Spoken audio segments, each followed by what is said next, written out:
Hello and welcome to today's edition of Your Questions Answered by Father Gruner. I'm John Veneri. In this program, we take your questions. Father Gruner answers them. We have discussions about them. Please continue to send us your questions at questions@thefatimacenter.com.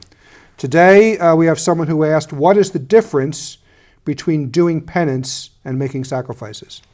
Well, we have a very brief question here.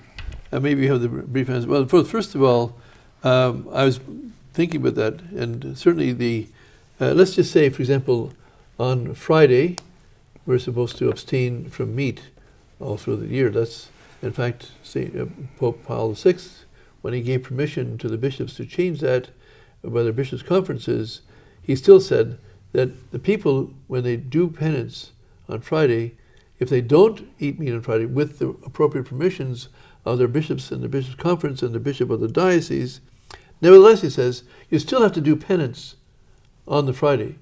And it has to be the Friday that you do penance. So if you don't abstain from meat on Friday, then you have to do some other penance.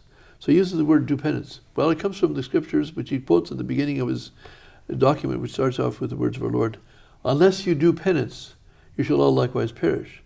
So everyone has to do penance. Why does everyone have to do penance? Because everyone is a sinner. And so we do penance for our own sins. Okay. But now, I told the story about the Curé of Ars, or whose fellow parish priest from a parish neighboring to his said, "Well, my sinner God doesn't hear my prayers for conversion of my sinner," and the Curé of Ars says, "Well, have you made sacrifices for him?"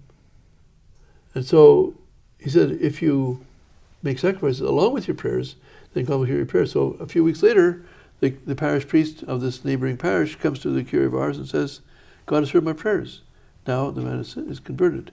So we do penance for our own sins, and we make sacrifices for others. Mm-hmm. Okay.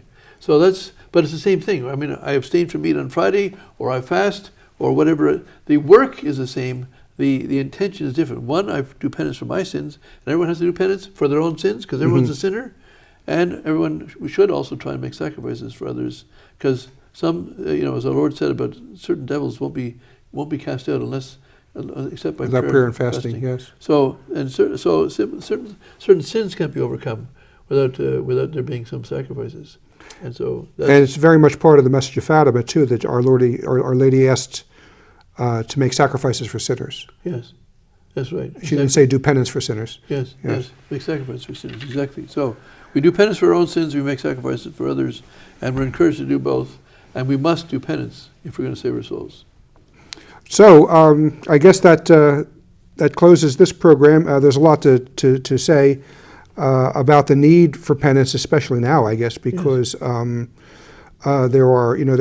is so much sin in the world that there are very generous souls who will take upon themselves penances. And also, I remember just a little personal revelation here that. Back when I was younger and getting more serious about the faith, I became very scrupulous. It was a terrible thing to go through. Scruples are awful, but I became very scrupulous as far as that if I was praying a rosary and if my mind wandered on the Hail Mary, I would say it again, and I would say it again. So how many hours? It took me 2.5 hours to say a rosary, Father. And so I was in touch with a priest, and he said, this is the devil working on you. You're going to quit praying if you make it that burdensome to yourself. Yes. But he said something that was very helpful. He says, God will send, you can do penance, but God will send the penances. Yeah. And I think even Our Lady talked about accepting the penance of your daily duty. Well, in fact, when our Lord was, when Sister Lucy actually spoke to the angel, came first in the spring of 1916, then in the summer of 1916, then in the fall. In the spring he spoke, but they didn't speak to him. And in the summer he said to offer sacrifices to the Most High. And so this is the first time Lucy spoke and said, how are we to offer sacrifice to the Most High? And he said, well, above all, accept the sufferings that God sends you. That's the highest. But, there's other sacrifices to do that we do voluntarily. And I think John of the Cross points out that we have to do voluntary penance. But above all, of course, but if we don't do voluntary penance, we might not end up being able to do the sacrifice God sends us. So we need to do both, actually. But yes, God can send penances, and He does send penances and sacrifices. At the same time, we need to have voluntary ones as well. And I guess the last thing I'll close with is that this is not me saying it, but it's the imitation of Christ.